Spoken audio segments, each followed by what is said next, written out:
Omotola froze at the sound coming from her father's bedroom. A woman was laughing inside. Not just any woman. Uche, her best friend.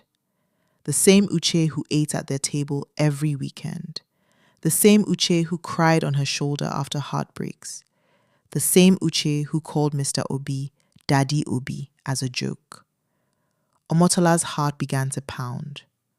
But wait, before we go further, you need to understand something about Omotola and Uche.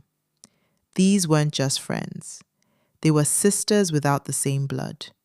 10 years of secrets, 10 years of trust, and it was all about to burn to the ground. Then she heard her father say something that made her blood run cold. After the wedding, this house will finally feel complete. Wedding? Omotola slowly pushed the door open, and what she saw destroyed her life in 1 second. Uche was sitting on her father's bed, wearing her late mother's gold necklace, and on her finger was a shining engagement ring. For a moment, nobody spoke. Mr. Obi stood up immediately and said, Omotola, listen. Listen to what? Tola, please calm down. Don't call me Tola. Right there, in her mother's bedroom, her best friend, her father, a ring, a necklace that should have been buried with the dead. Omotola felt like the walls were closing in on her. Her best friend. And her father? It felt disgusting, wrong, impossible. But the ring on Uche's finger was real. Mr. Obi took a deep breath. We were going to tell you together. Sit down. Sit down. Let me explain everything. Omotola laughed bitterly. Tell me what? That my best friend wants to become my stepmother? It's not something we planned, Mr. Obi said quietly. It just happened. Uche reached out her hand.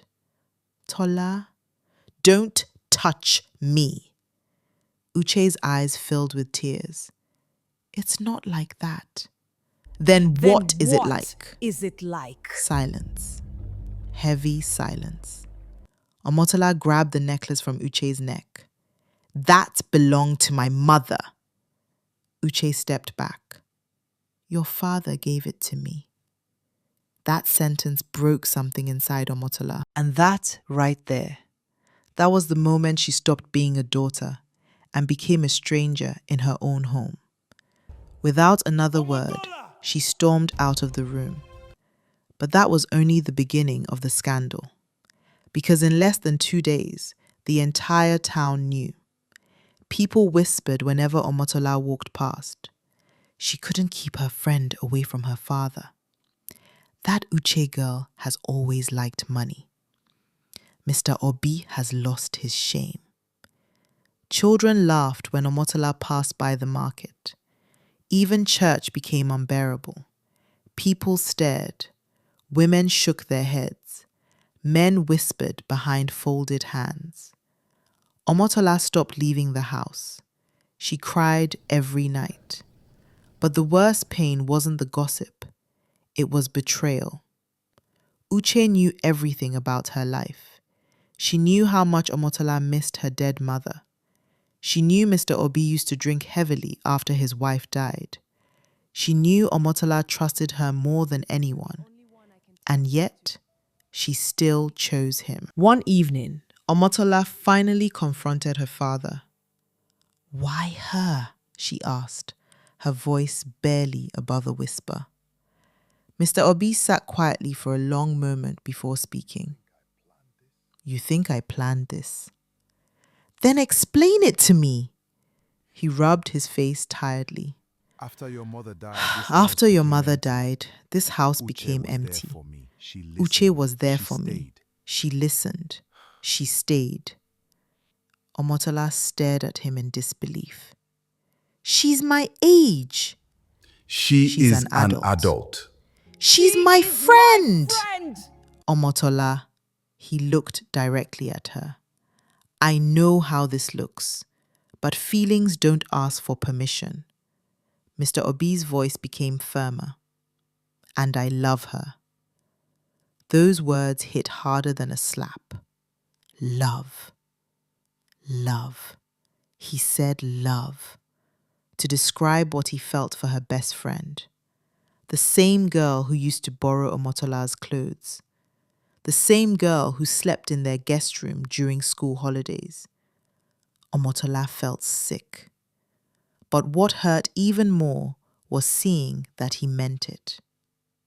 Weeks passed, wedding preparations began, and somehow the entire community became obsessed with the story.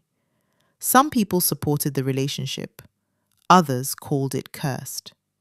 One old woman even warned, "A friendship built on betrayal never survives." But nobody listened, especially not Uche. Uche walked proudly through the village as if she had won a prize. New wigs, expensive dresses, jewelry. People noticed the change immediately. She's enjoying Mr. Obi's money. But Uche ignored them all. And here is where the story takes a turn nobody saw coming. Because just when you think you've heard the worst of it, then came the biggest shock of all. One afternoon, Omotola overheard two women gossiping outside a shop. She trapped him. Are you serious? Yes, I heard she's pregnant. Omotola's heart nearly stopped. Pregnant? She rushed home immediately. And there was Uche, smiling while Mr. Obi held baby clothes. It was true. Omotola couldn't believe it. Her former best friend was carrying her father's child. That night, Omotola packed her bags. She couldn't stay there anymore. As she dragged her suitcase to the door, Mr. Obi stopped her. You're leaving? You already replaced me. His face tightened painfully. You're still my daughter. Nothing changes that. Everything already changed. Omotola looked directly at Uche. No, I'm just a reminder of the friendship she destroyed. Then she walked away. And this is the part that breaks my heart every time. Because she wasn't just leaving a house. She was leaving the last piece of the life she once knew. For months, Omotola stayed with her aunt in another town. She tried to rebuild her life. Slowly, the pain became anger, then numbness. But back in the village, things were falling apart. Because once the excitement faded, reality entered the marriage. Mr. Obi became suspicious. He started noticing how often Uche stayed on her phone late at night, how she hid messages, how she suddenly demanded more money. Where are you going this late? He asked one evening. Out, Uche replied flatly, not even looking up. Out where? You never used to. Don't question me, old man. Old man. She actually called him that. Then one evening, everything exploded. Mr. Obi returned home early after a business trip, and he found Uche with another man inside the house. Not just any man, a younger man from the next village. The fight shook the entire compound. Neighbors gathered outside. People screamed. Insults flew everywhere. And finally, in the middle of the chaos, Uche shouted something nobody expected. I never loved you. Silence. Mr. Obi looked shattered. Uche continued angrily. You were lonely and rich, that's all. The crowd gasped. And the baby? Mr. Obi whispered weakly. Uche looked away. That silence answered everything. She looked away. That's all. No words, just silence. And in that silence, an entire man collapsed. Mr. Obi staggered backward like the world had collapsed under his feet. The marriage ended that same week. The same villagers who once celebrated Uche now mocked her openly. The same people who praised Mr. Obi now called him foolish. And Uche? She disappeared from the village before the month ended. Nobody knew where she went, but Mr. Obi remained behind, alone, completely broken. One evening, months later, He visited Omotola quietly. He looked older, thinner, ashamed. I came to apologize. His voice cracked on the last word. Omotola said nothing. I destroyed this family, he continued, because I was afraid of being lonely. I traded your trust for company, and I lost everything. Tears filled his eyes. I destroyed this family because I was afraid of being lonely.